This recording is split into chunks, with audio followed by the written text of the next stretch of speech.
Now, there were 5 SAROs that was issued for the purpose of accomplishing the President's 8-point socio-economic agenda.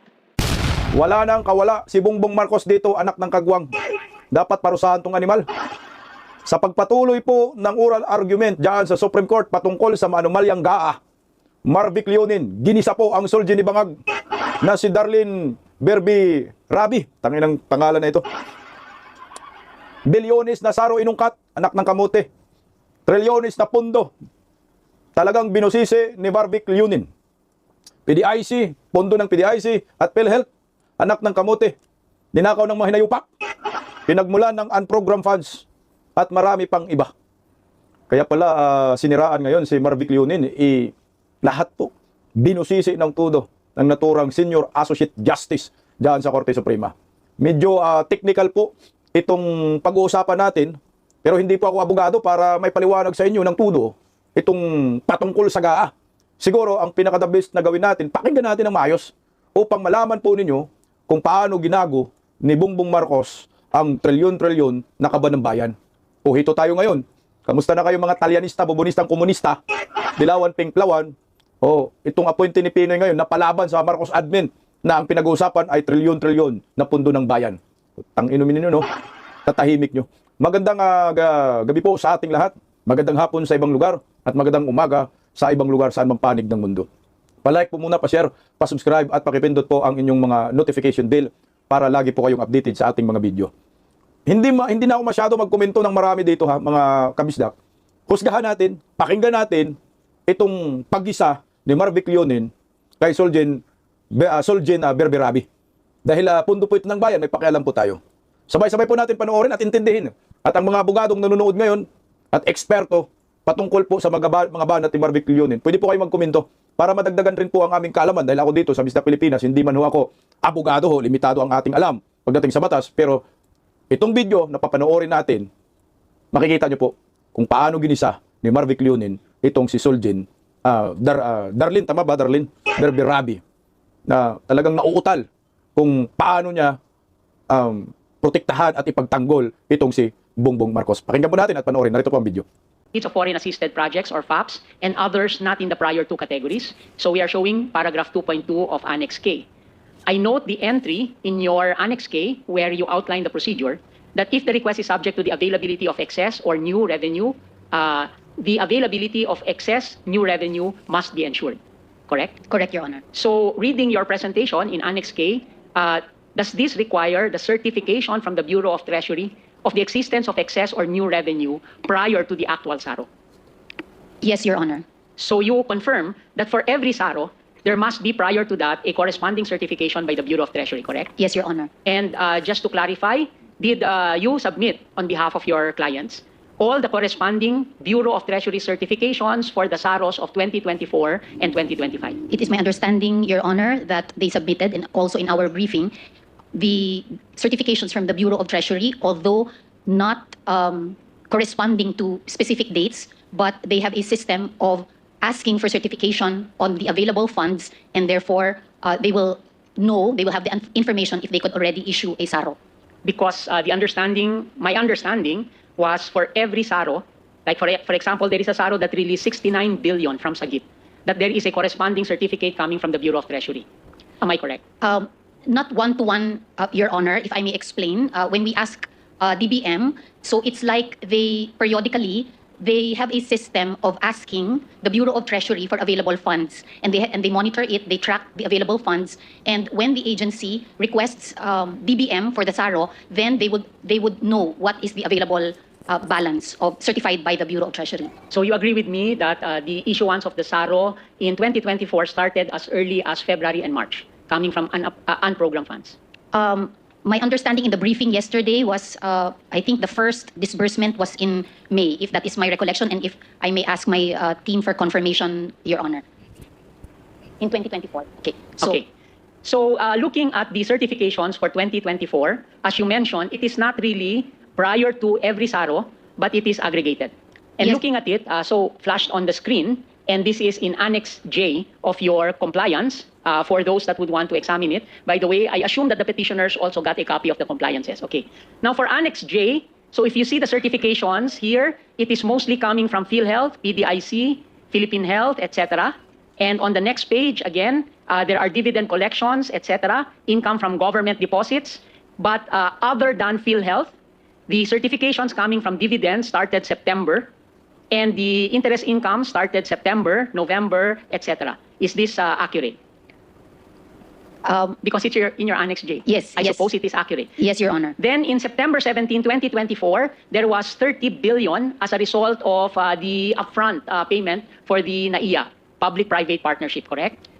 Yes, Your Honor. And there was canceled letter of credit also in September, correct? Correct, Your Honor. And then importation duties, etc. Correct? Correct, Your Honor. Would you know the total of these certifications? I don't have the figure, Your Honor. I may, if I may ask my team. Yes, it will be relevant later, so kindly ask your team to start the computations, unless you have it now.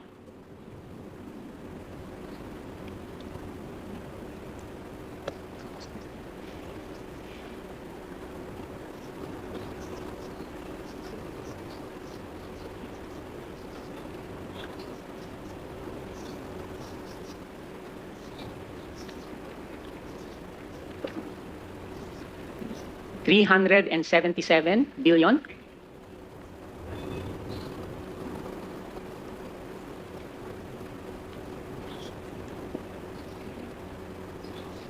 Do you want to borrow our AI agent to compute? Your Honor, thank you for the patience. In my document, it is 396 Yes. billion 989 million 182,236.26. So our expectation is that the total SARO coming from unappropriate, unprogrammed funds should match this Bureau of Treasury certification, correct? Correct, Your Honor. Okay, we will see that later.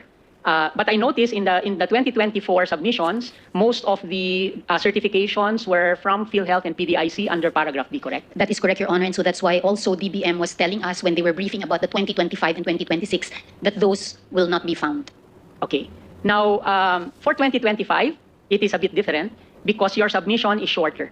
In other words, I only see 1, 2, 3 certifications. One in November 3, the second November 18, and the last one November 18. Am I correct? Correct, Your Honor. And this totals only 102,277,458,303.18 centavos, correct? Correct, Your Honor. So these are the certifications for the releases of the SARO for 2025, correct? Correct, Your Honor. Can you tell us what was the earliest SARO in 2025? May I confer with my team, Your Honor? The earliest in 2025 was July, Your Honor. July 2025. Yes. Again, I'm confused. Because in your presentation in Annex K, the procedure is that DBM wants to ensure that there is a excess revenue or new revenue before they release from unappropriated funds, correct? Correct, Your Honor. And the certifications from the Bureau of Treasury only came in November, correct? But the SARO started to be released, July, correct? May I confer, Your Honor, Yes. with a DBM representative? Perhaps the certifications were not complete, or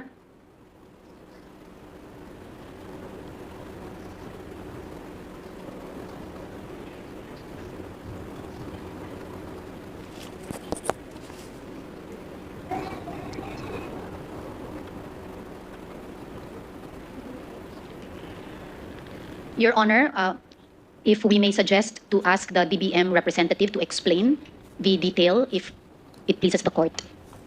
what do you mean in detail? The DBM representative is explaining that there was a certificate issued and that there was a superseded certification. Okay, can you ask her to take the podium? Thank you, Your Honor. Next to you. Next week. No, next to you. Okay. So you can advise her in case she violates her right against self-incrimination. Please go ahead. Can you introduce yourself and your position? Your Honors, I am Attorney Andrea Celine Magdalas. I am Acting Assistant Secretary of the Department of Budget and Management. Okay, go ahead. The BTR certification dated November 18, 2025 was actually superseded certifications issued dated May 14, 15, July 28, and November 3, 2025. So the first being May 14, Your Honor. What do you mean superseded? There was a subsequent certification issued after the first four were issued. Yes. Can I confirm with you the total amount in terms of certifications for 2025? It is 102,277,458,303.18. Okay. The conditions for the superseding can be covered in the memoranda to be submitted by the Solicitor General, but we would really appreciate if you submit to us even the superseded certifications. But I do note that the total of the certifications for the new or excess is 102 billion, correct? Yes, Your Honor. For 2025, correct? Yes, Your Honor. Yes. And for 2025, it is only non-tax revenues, correct? Yes, Your Honor. Because in 2024, it was both tax and non-tax, correct? Yes, Your Honor. And in 2024, this was unique because ever since the beginning of time, but let me just say, from 2000, which is what we studied, it has always been non-tax revenues, correct? Yes, Your Only Honor. in 2024, there was an addition of tax revenues. In Excess the, tax, in the correct? provision, Your Honor. Yes, okay, thank you. Thank you, you may take your seat, Thank and you. welcome to the court. So again, let us look at the triggers in the 2024 and 2025 General Appropriations Act. It does say that there must be some assurance that there is excess revenues. Okay, so Solgen, have this been followed? Yes, Your Honor, by virtue of the process of asking the Bureau of Treasury for the certification. Okay. In the process that you mentioned, as soon as there is excess revenue, this is now a basis for the DBM being requested to issue the SARO to actually issue the special allotment release orders, correct? Correct, Your Honor. Okay. Is there anything in the procedure which tells DBM that the excess revenue should be first spent for programmed appropriations rather than unprogrammed appropriations? No, Your Honor, because for the programmed appropriations that are in the GAA, most of the appropriations, the general rule is that the allotment order is already the GAA itself. No, I'm not talking about the allotment order, not the document allowing the release. I am looking at where the funds are coming from. So let us again go back to our points last meeting or the last day that we had our oral arguments. We said that even with the program funds, programmed appropriations, there will always be initially a deficit, correct? May I clarify your Okay. question, Your Honor? You said that the budget of expenditures and sources of financing, the BESF, which is in the NEP, already assumes a deficit, correct? Yes, Your Honor. Yes. And you said that that covers the BESF and the NEP only covers program. In other words, there is a ceiling there of expenditures, and your position is it only covers program, correct? The BESF covers the programmed and automatic appropriations, while the NEP covers the programmed and unprogrammed Okay. appropriations. So in other words, the BESF already contains a provision for deficits, correct? 24, 25, 26. Correct, Your Honor. So therefore, because it does not cover the unprogrammed, there is always an excess of programmed expenditures over expected income, correct? Correct, Your Honor. Now that we have new or excess revenue, and according to you, with new and excess revenue, there is nothing in the process that you mentioned to prioritize the program where there is a deficit, correct? Correct, Your Honor. Yes. And in other words, the DBM can prioritize standby because that is how you characterize unprogrammed. Can prioritize standby rather than the regular. Your Honor, may I clarify Yes. Yes, please. how the DBM does it? But The- first answer my question. So DBM can choose to fund first the unprogrammed before the program. Your Honor, no, because the sources of funds for the programmed and the unprogrammed are different. So for example, if in a source of funding, the Yes, of course they're different.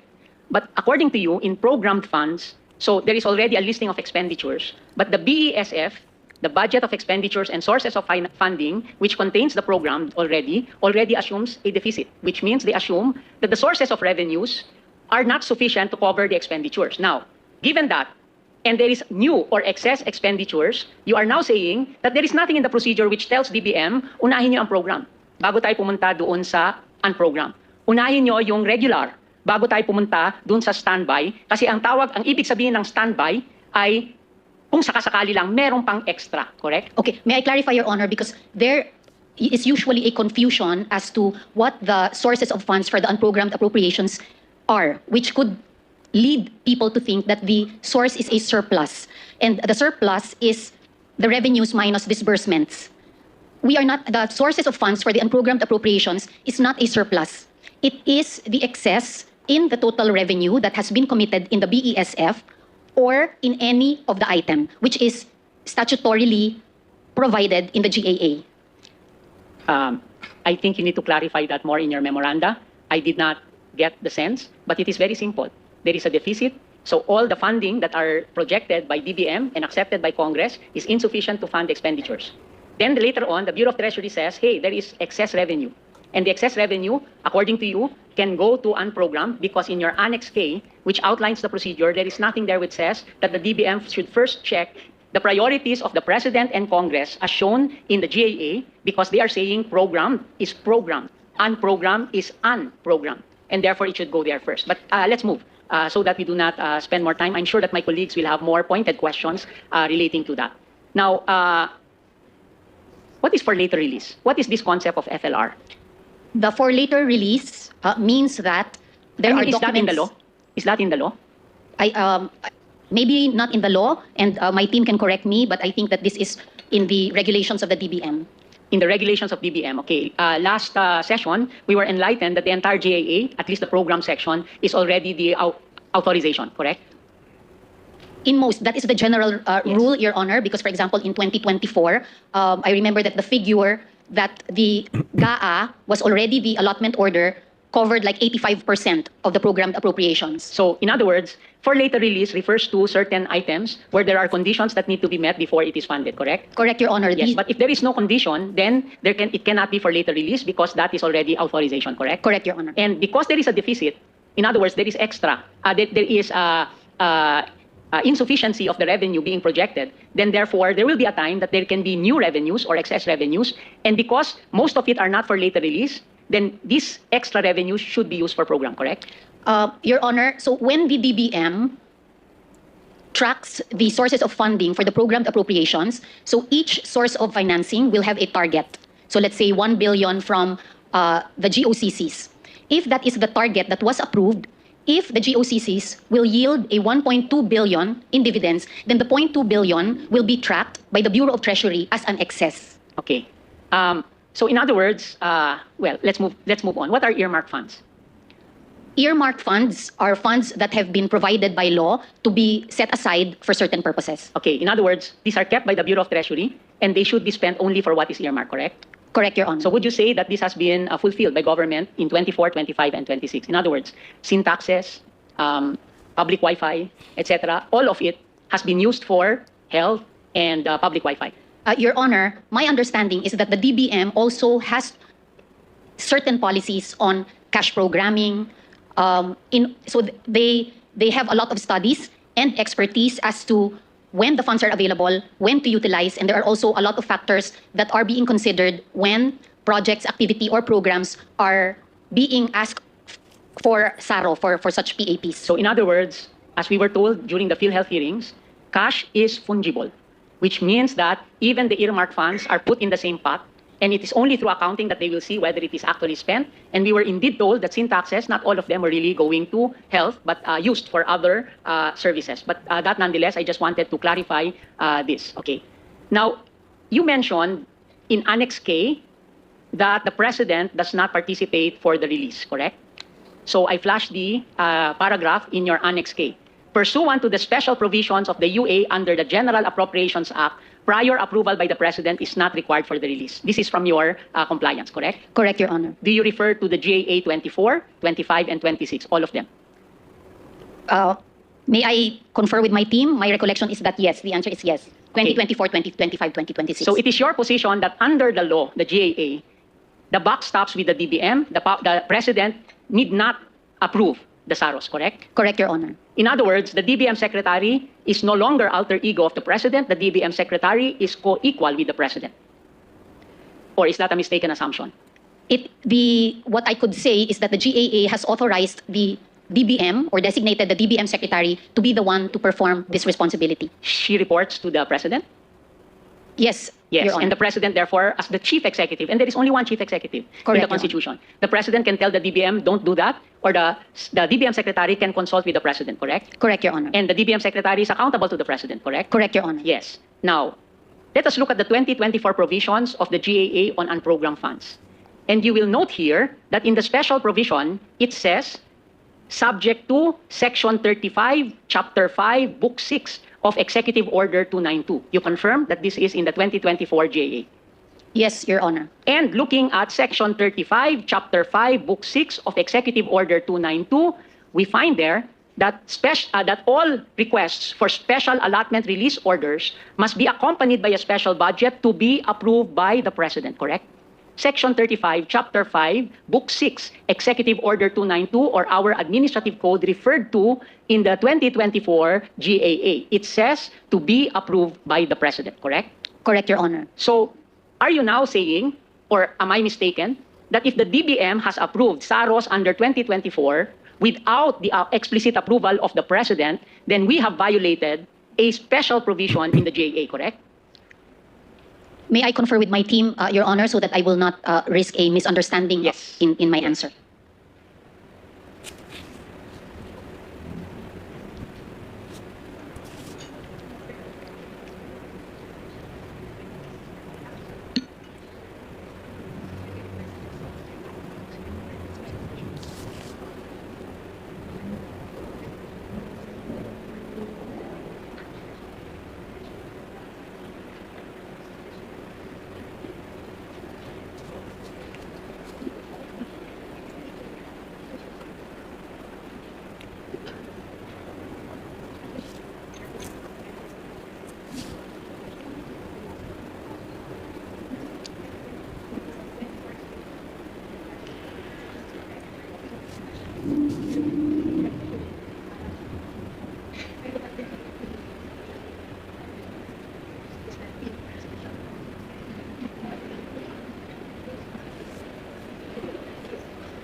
Your Honor, our DBM representative is clarifying that what is referred to in the GAA, in the 2024 GAA, is the presidential approval refers to the special budget request, which is a documentary requirement that happens before the issuance of a SARO.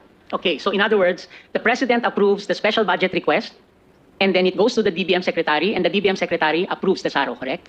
Yes, Your And the Honor. DBM Secretary, because she has the approval power, can actually not approve if she wants to, correct? Correct, Your Honor. So, In other words, the DBM Secretary can overrule the President of the Republic of the Philippines, correct?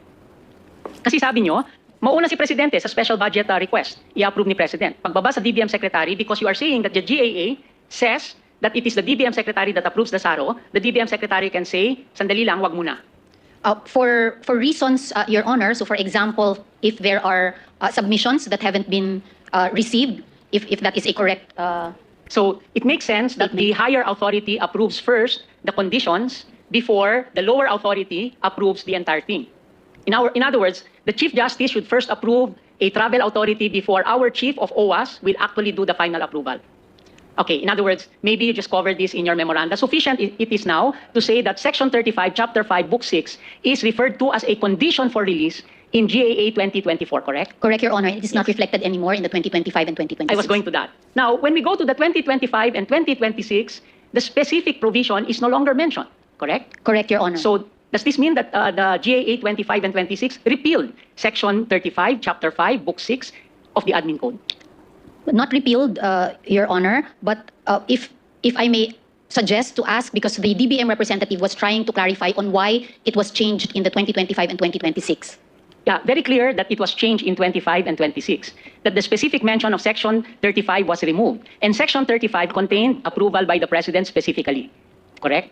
Correct, Your Honor. Yes. May I confer? What is the status of Section 35 before you confer with the administrative, your administrative support? What is the status of Section 35 as law? Does it still exist in 2025 or 2026? Yes, it still exists, Your Can Honor. a specific provision in the administrative code be repealed by the General Appropriations Act? No, Your Honor. Because that would be exactly called a rider, correct?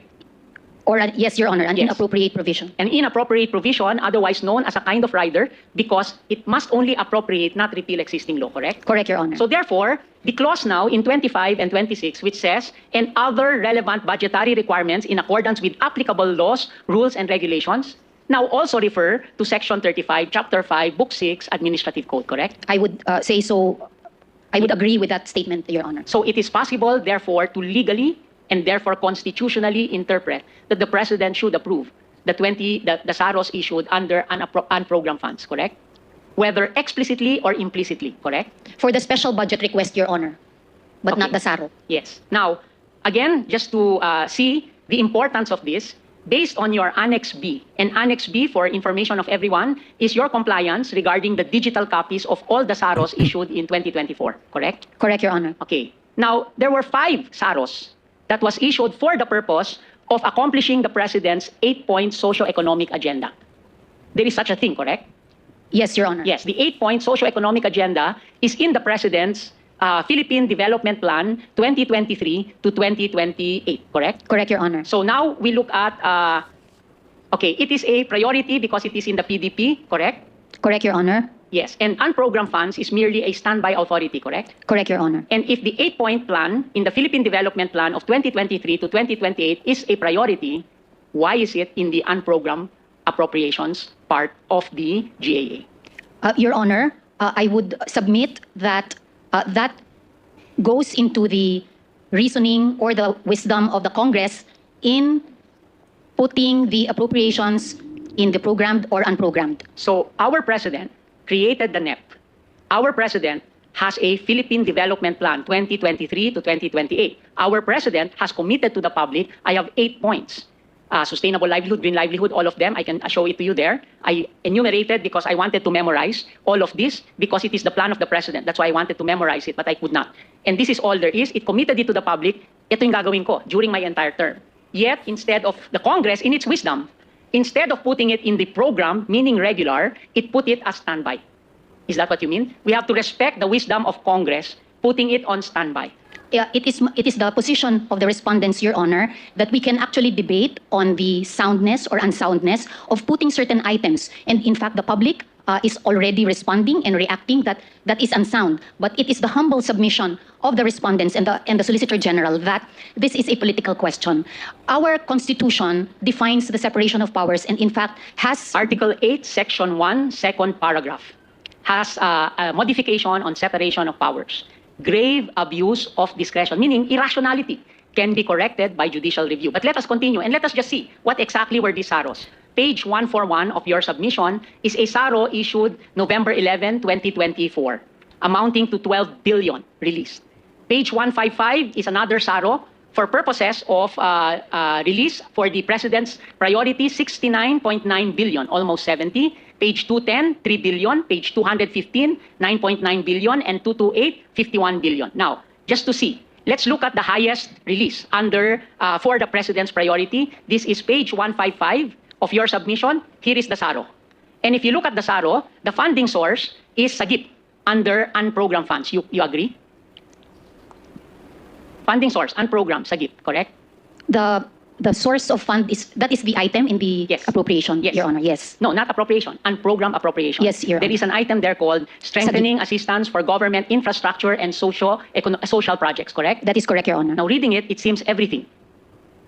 Government infrastructure and social projects. That means everything, correct? It means assistance for government and infrastructure social programs. Yes, that's everything. What else is not infrastructure and social program? Education is social, everything else, correct? And that is a lump sum, correct? It is a lump sum which Yes. has a specific purpose and specific amount. That's being challenged by the petitioners, but in any case, it's a lump sum, correct?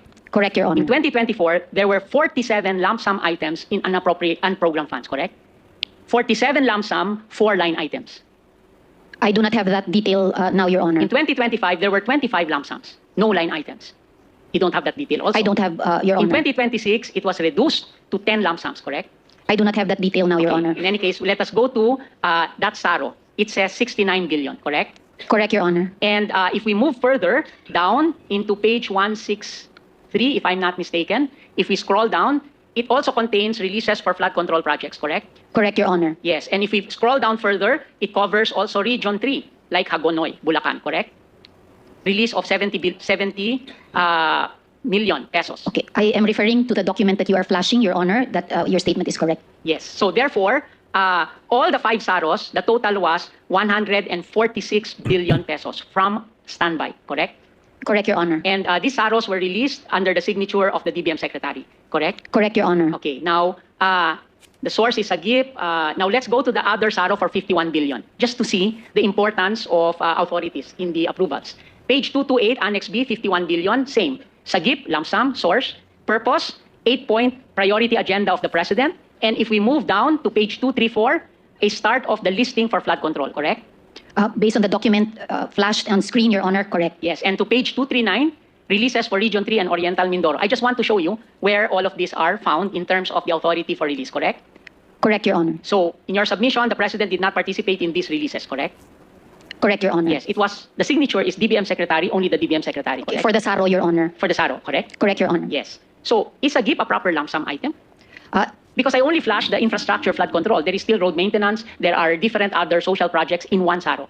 So, in other words, is this compliant with Belica versus Ochoa 2013, penned by Justice Alfredo Benjamin Caguiwa, and in 2019, Saj Telly Bernabe? Okay. It is our submission, Your Honor, that it passes the Belgica test of on a single correspondence, which is a specific amount for a specific purpose. Okay, now I move on to our next point, but probably your team can be taking note of some of the observations that we made and covering it. We are looking at grave abuse of discretion. Okay, now the release of the total releases of unprogrammed funds, and thank you for your submissions again. Let us start with 2025, contained in Annex F. Status report of FY fiscal year 2025 unprogrammed appropriations. Okay, there is a first page. And there are so many columns, and as lawyers looking at this, we will be daunted. But fortunately, somebody told me, just look at one column, and you will see the total releases for allocations. And based on this table, the total amount of appropriations for unprogrammed in 2025 was 363 billion and some change, correct? Based on this document, flash on screen, Your Honor, correct? Yes, so I'm sorry if I call the millions as change because I cannot speak all of it. The total amount of allotment releases from unprogrammed in 2025 was 218 billion pesos, correct? Based on this document, Your Honor, that's correct. Can you remind us again? The total amount in terms of the Bureau of Treasury certification for 2025 a while ago. The one where I mentioned even the 18 centavos. It was 100 billion plus, correct? I do not need to go to the details. Yes, Your Honor. Okay, can you explain this? The total released from 2025 from unprogrammed was 218 billion. I But would. the Bureau of Treasury certificate only covers 100 plus billion. May I ask for the Yes, DBM please. representative, please, to explain? I Yes, do not please. have the explanation now, Your Honor. Yes, please.